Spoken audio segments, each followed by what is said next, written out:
Hello everyone, Sableye here and welcome back to the channel. Today we're going to be talking about one of the bigger issues in competitive Pokemon as of late, and that is the introduction of Ting-lu, more specifically being Fissure. Now, is Fissure optimal? Is it not optimal? We're going to be going over my thoughts on this as well. I'd love to hear your thoughts down below, kind of get a conversation started about this. So if you have any thoughts, feel free to leave them down below in the comment section. And without further ado, let's jump into things. We're going to start things off by saying my personal opinion here, and that is basically, I strongly believe Fissure Ting-lu is unhealthy for the game. I don't like seeing Fissure Ting-lu. I don't think it's healthy at all in the slightest. I think it's probably one of the most unhealthy Pokemon in combination with all the stats that we've had in a while, and that's simply because if you look at these stats, right, you're not dying. You have Vessel of Ruin, which lowers special attack of incoming Pokemon, on top of a base 80 special defense stat and 155 HP stat, right? You can obviously run Assault Vest, which is a very valid item on this Pokemon. And just overall, if you're going to sit there and you're going to click Fissure, right? You're going to sit there and you're going to have maybe 5 chances to click Fissure before they kill you. And if they're not going to let you sit on the field for 5 turns and they have to target you down, well, then the rest of your team is going to have a chance to start doing some damage. And if you pair this with something really offensive, then they have to be worried about that and the Ting-lu, and they can't cover for everything. And this Ting-lu will sit on the field for like 3 to 4 turns. If you get a chance to click 4 Fissures, right, chances are you're hitting 1. That'll be 25%, which generally speaking, statistically speaking,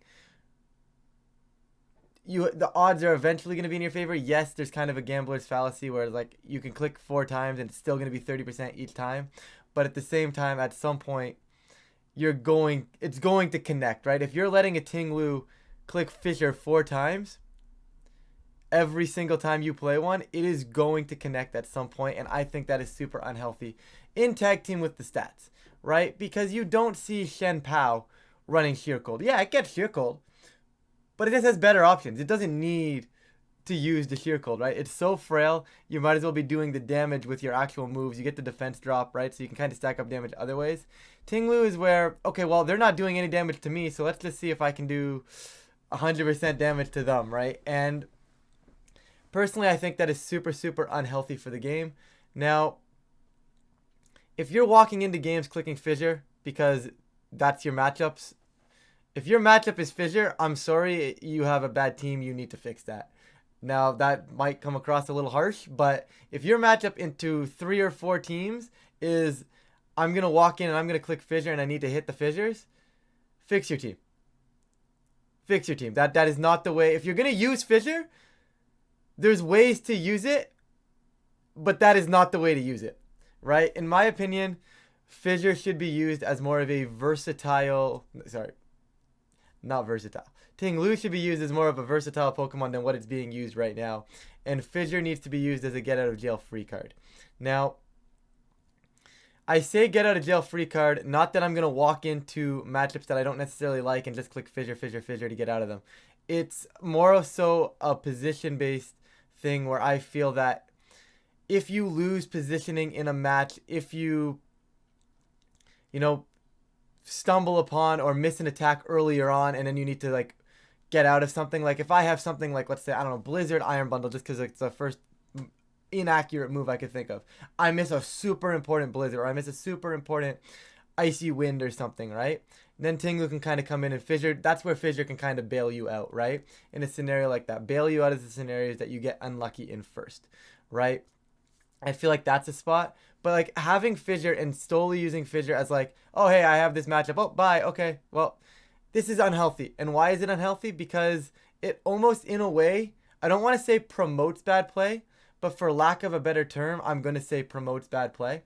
And what I mean by this is for, let's say, an 8-turn game, right? It's a very well-based position game. People have been getting the knockouts they've been getting, maybe even a 10-turn game at this point. And just things are going back and forth. It's a good game. You've made a few questionable plays, and all of a sudden you end up with just a Ting-lu in front of a grass type.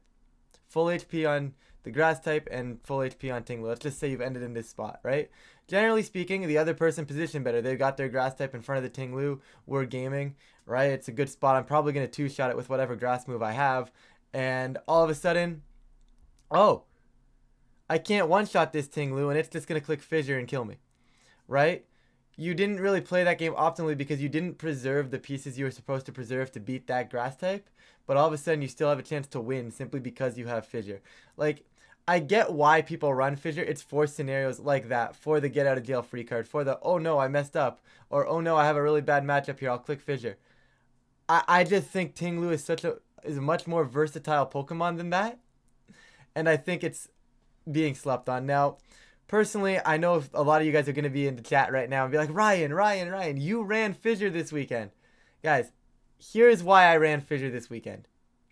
I ran Fissure this past weekend at Fort Wayne, strictly because it was literally day one of the format. And when you go to a regional, right, you're always going to run into teams that you don't necessarily expect, or these certain combinations of Pokemon that you don't necessarily expect.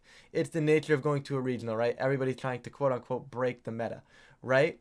But day one of the format, there is no real, yes, these 4 or 5 teams are going to be here, right? You got to, if you're prepared for these 4 or 5 teams, you should be fine. There's none of that. You have ideas of, hey, this might be decent, hey, this might be decent, but you don't have that dedicated thing. So designing this 4th move slot for Ting-lu was really a toss-up, right? Because one day I'd be testing the team and I'd be like, oh, hey, Rock Slide's really good here. The next day I'd be like, no, Rock Slide's not working for me. The next day I'd test Payback or something, and I'd be like, nope, that's not working for me. Then I would test, like, you drop the Assault Vest and you like Taunt there because it's a really good option too, right? And I'd be like, nope, that's not working for me. And because of just the vulnerability of the day one format tournament, I decided to run Fissure. Now, is Fissure cool with Stomping Tantrum? Yeah, you get double powered Stomping Tantrum the next turn if you miss the Fissure. That's kind of cool, right? Well, you know what else gives you double powered Stomping Tantrum? Just clicking Stomping Tantrum twice. Like, you can just legitimately just click Stomping Tantrum twice, and you do the same amount of damage as missing a Fissure and then clicking Stomping Tantrum. You know, and you get a little bit of a benefit of getting a little damage in case you do die before you get that Stomping Tantrum up. Right? There are specific scenarios where missing the Fissure and then going Tantrum is better. For instance, if you're trying to avoid like procking a berry, it makes sense. But I think overall and generally speaking, there are so many more good moves on Ting-lu than Fissure in this scenario. And I wouldn't resort to running Fissure unless you absolutely have tested everything else in this slot and it's just not working. Even then, you probably don't need it. But if you have absolutely nothing else, sure, go for it. But I do really think it is unhealthy for the game. And we're just going to quickly look at other options here in this slot, guys, because I really do think there's other options. Like I said, a few of them, like Body Press is cool. Right now, I don't recommend Body Press, but it's something, right? It hits those steel types that maybe like the King Gambits, which is kind of cool. You can kind of just drop them with a Body Press. You have a base 125 defense stat. Why not use it, right? That's something. Protect is never a bad move, guys, if you want to just not have an Assault Vest. Also perfectly fine. You don't need an Assault Vest on this Pokemon. Like, yeah, okay, you drop your Assault Vest, but you're losing to, oh, now you're losing to Fluttermane. Why? Ting-lu being like your only Fluttermane answer has always been weird to me. Like, it's a good one, but you can just 1 tear it out of it, 2 have something else that can beat Fluttermane, and 3 chances are you're probably not dying at full HP anyways. If you EV correctly, you don't need the Assault Vest, right? So you can always run something like Protect. Another cool option would be something like, I think there was a few Lumberries. I think Nick who got top 4 had Lumberry, which I think is really, really cool. Right? They actually had Lumberry Stealth Rock stuff, and the concept of that team was basically to cycle Yawns and click Stealth Rock. So you'd yawn, and then they would either let themselves go to sleep, or they'd try to cycle away the Yawns with the Dondozo. The Yawns from the Dondozo, and they just end up taking Stealth Rock Chip so that the rest of the team could come in late game and just clean up, right? And that was a really cool concept, right? You don't necessarily need to have Fissure. You don't need an Assault Vest, right? I think what's really cool and I think is underexplored is Taunt. I would really like to see Taunt become a thing on Ting-lu. I think it's a very, very cool option because Amoonguss is a really big threat in the meta right now, right? If you just simply taunt the Amoonguss before it can redirect, before it can spore, it's helping your team immensely, right? Whereas the other way, without taunt, the only way you really shut that down is if you click Fissure into Amoonguss. And that's just not healthy, right? Yeah, you're going to hit some, but chances are you're going to miss most of them. And it's not healthy for you playing the Fissure because you're just going to get mad when you miss. And it's not healthy for the opponent because there's no, you can't calc for that. I can't just be like, okay, we're good. And it's a 30% chance. It's like, okay, I have to play around the Fissure, but I'm playing around a 30% chance that's going to happen, whereas there's a 70% chance it doesn't happen. So there's really no way to really play around it. But I would love to see Taunt overall better here, but I just think there's more options to it than simply spamming Fissure. Now, like I said, it is a nice little get out of jail free card. I do kind of respect it in that sense. Throat Chop is cool if Sylveon ever becomes a thing, or even like, let's say something like Perish Song may become a thing. Obviously, you're not going to outpace the Perish Song user, but if you can find a way to maybe utilize Throat Chop to stop like a Hyper Voice, or to get Trick Room up and then Throat Chop to stop a second Perish Song from going up, something like that could be cool, right? Bulldoze for speed control. Guys, there's nothing wrong with Bulldoze. Bulldoze is a very cool speed control option if you can utilize it well on a team. I think that's a really, really cool option, right? Even, is it Sand Tomb? Rock Tomb for single target speed control if you want. That way you don't have to risk hitting your own Pokemon. Sand Tomb is another really cool move. It just kind of traps people in, and then it kind of allows you to play your own game, right?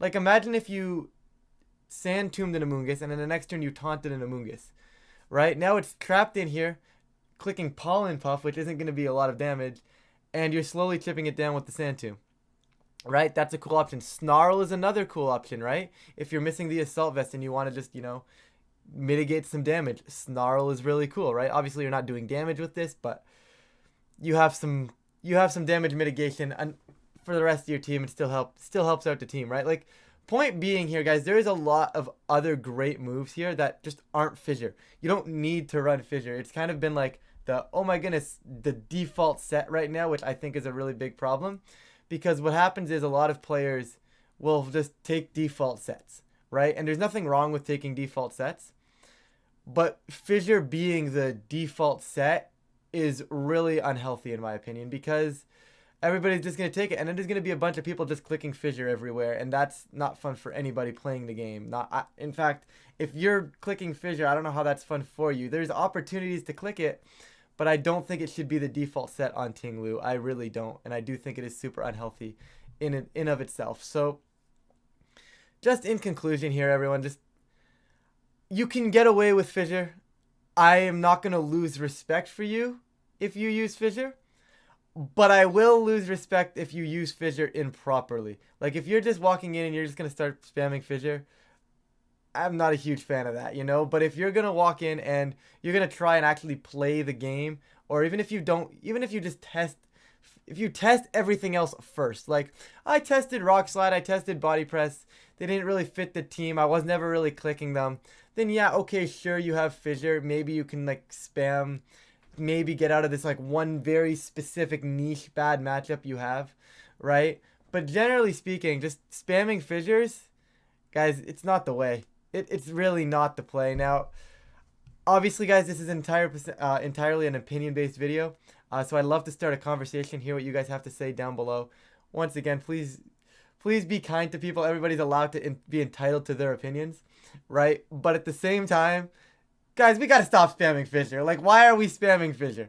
I can't. Can we please stop spamming Fissure? Like I said, before people call me a hypocrite, yes, I ran it this weekend, but I don't think it's optimal. I ran it strictly because I just wanted to see. I was expecting a bunch of uncommon teams that I may not have been prepared for. It was day one of the format. Like, I played Tinkaton, Braviary, Meowscarada.